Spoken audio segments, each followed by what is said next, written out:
Bonjour, vous êtes Bonjour. professeur des universités en droit public, auteur des relations internationales, droit, théorie et pratique, paru chez Pedon. On vient de le voir dans ce sujet de signé Lucas de Villepin. Il y a la position quand même de la Turquie qui interroge. 1000 combattants du Hamas seraient donc soignés en Turquie. C'est annonce faite justement devant le Premier ministre grec. C'est quoi? C'est une provocation d'Erdogan? Oui, c'est une provocation qui s'inscrit dans la continuité des relations bilatérales entre Israël et la Turquie, qui sont des relations très ambivalentes, parce que historiquement, il y a des relations fortes du point de vue de la coopération militaire et sécuritaire, et en même temps, notamment depuis l'arrivée au pouvoir d'Erdogan, on a aussi une critique virulente vis-à-vis d'Israël qui s'est développée et conjuguée avec cette collaboration ou coopération. Donc, et qui s'est vraiment accentué depuis le 7 octobre.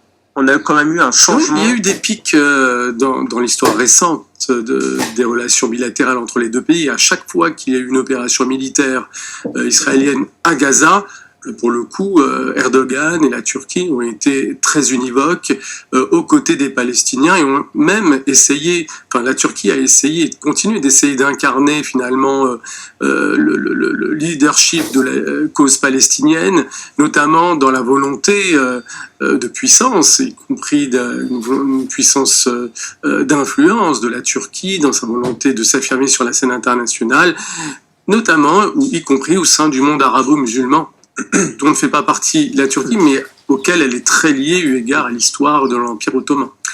Justement, ce monde arabo-musulman, on va parler avec vous du Qatar, qui joue un rôle essentiel quand même. On rappelle qu'il accueille le bureau politique du Hamas à Doha depuis 2012, qui est engagé aux côtés des États-Unis, mais aussi de l'Égypte, dans une médiation discrète depuis plusieurs mois. 7 mois de guerre, et pour l'instant, toujours rien. Qu'est-ce qui bloque, en fait? C'est qu'aucun des deux n'a intérêt, à la fois de Benyamin Netanyahou ou encore l'organisation Hamas, à finalement déposer les armes? Ils ont deux agendas contradictoires. Du côté du Hamas, l'objectif est d'obtenir un cessez-le-feu définitif, c'est-à-dire concrètement la fin de la guerre. Alors que du côté de Benyamin Netanyahou, ce qui se négocie est temporaire. C'est-à-dire, au mieux, c'est un cessez-le-feu, mais temporaire, et au terme de celui-ci, reprendra la guerre. Et entre-temps, il faudrait obtenir la libération d'otages. Donc on voit bien que les deux agendas... Les otages, on te rappelle qu'il y en a encore au moins 130, dont une trentaine seraient déjà décédés, en tout cas selon les informations du Hamas, et dont 3 franco-israéliens. On a quand même le sentiment, lorsque l'on observe les prises de parole de Benyamin Netanyahou, que ce n'est pas la priorité du Premier ministre israélien, les otages. Alors là aussi, on a une vraie continuité. Depuis le 7 octobre, la question des otages israéliens détenus par le Hamas et par d'autres groupes palestiniens à Gaza ne s'est jamais imposée comme une priorité de l'agenda de Benyamin Netanyahou et de ses alliés au sein du gouvernement. L'objectif de l'offensive israélienne est toujours la même, la destruction du Hamas, c'est-à-dire quelque chose finalement qui relève presque de la fiction, parce que quelle que soit la fin de cette guerre, elle n'aboutira pas à la fin du Hamas. Le Hamas, quelle que soit la forme qu'il prendra après, il prendra peut-être même toujours le même nom, mais en tous les cas, il perdurera. Et donc, par là même, en mettant en avant un tel objectif, c'est une défaite au moins symbolique et politique qui est avancée de la part de la stratégie suivie par le gouvernement Netanyahou depuis le départ. On a vu il y a quelques instants ces images à Rafah, effectivement avec ces chars israéliens. Rafah, on le rappelle, c'est là où s'entassent près d'1,4 million de Palestiniens. La grande majorité de la population avait trouvé refuge à Rafah pour tenter d'échapper justement aux frappes. Là, on sent bien qu'ils sont un peu pris au piège également. Écoutez, on ne sait plus quoi dire parce que finalement, il s'agit d'une population qui est ballottée depuis le début de cette opération militaire à Gaza. Et derrière l'expression un peu commune, être ballotté, il y a en réalité un crime de guerre.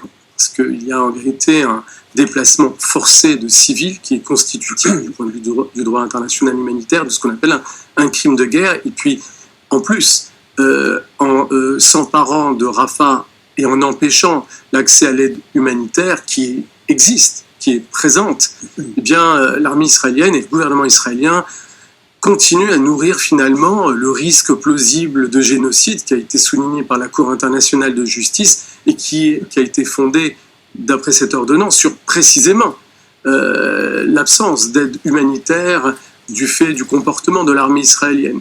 Donc là, il n'y a pas de rationalité. Et c'est peut-être ce qui explique la raison de la continuité de cette guerre, en tout cas du point de vue du Premier ministre israélien, c'est-à-dire en fait de continuer, parce que tant qu'il continue, en tout cas on peut se poser la question, il n'est pas amené à être jugé, parce qu'on peut imaginer à un moment ou à un autre que la société israélienne, qui, on le rappelle, tous les samedis manifeste justement pour réclamer la démission du gouvernement, puisse demander des comptes au Premier ministre.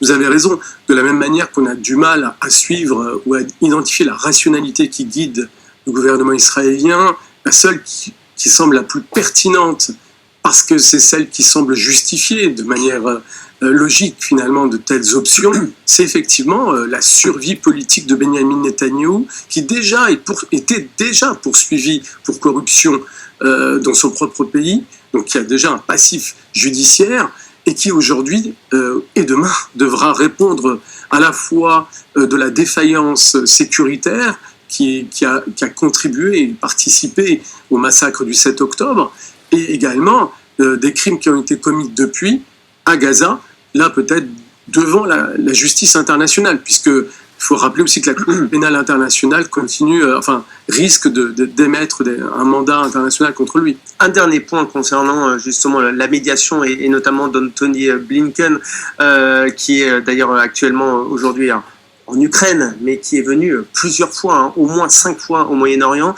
mais également du président américain. On a quand même le sentiment, et c'est plus qu'un sentiment, qu'ils ont du mal à se faire écouter très clairement par Israël, qui était pourtant, dont on sait que les États-Unis étaient le soutien indéfectible. Oui, vous avez raison, et en même temps on peut s'interroger sur leur volonté réelle, parce que les leviers existent, ils sont de nature matérielle, soutien financier, soutien militaire. Cette guerre, l'offensive israélienne à Gaza ne pourrait pas perdurer à terme sans le soutien militaire américain, qui lui n'est pas remis en cause fondamentalement, donc il perdure. Donc finalement il y a une acceptation de ce défi lancé par le gouvernement de Netanyahou vis-à-vis de son propre principal allié. Puis plus largement, au-delà des États-Unis, ce qui est vraiment remarquable, et pour faire écho aux images que vous avez montrées au début de cette séquence, à savoir l'anniversaire de la création de l'État d'Israël, eh bien cet anniversaire coïncide aussi avec un isolement international exceptionnel qui a été marqué notamment par un vote à l'ONU, par des votes à l'ONU, où finalement, mis à part les États-Unis, il n'y a plus de soutien à l'attitude actuelle d'Israël. Je précise cela pour bien distinguer d'un côté la question de l'existence d'Israël, que peut aujourd'hui remettre en cause, y compris sur la scène diplomatique, et de l'autre, la légitimité de sa politique, notamment d'occupation et de colonisation. Voilà, et effectivement, vous avez raison de le préciser, de bien faire la différence entre le soutien à la fois d'Israël en tant que pays, mais aussi de son gouvernement, ce qui n'est pas du tout la même chose. Merci beaucoup, Lies Loufoque, d'avoir... Belig Nabli, d'avoir réagi effectivement à cette actualité internationale.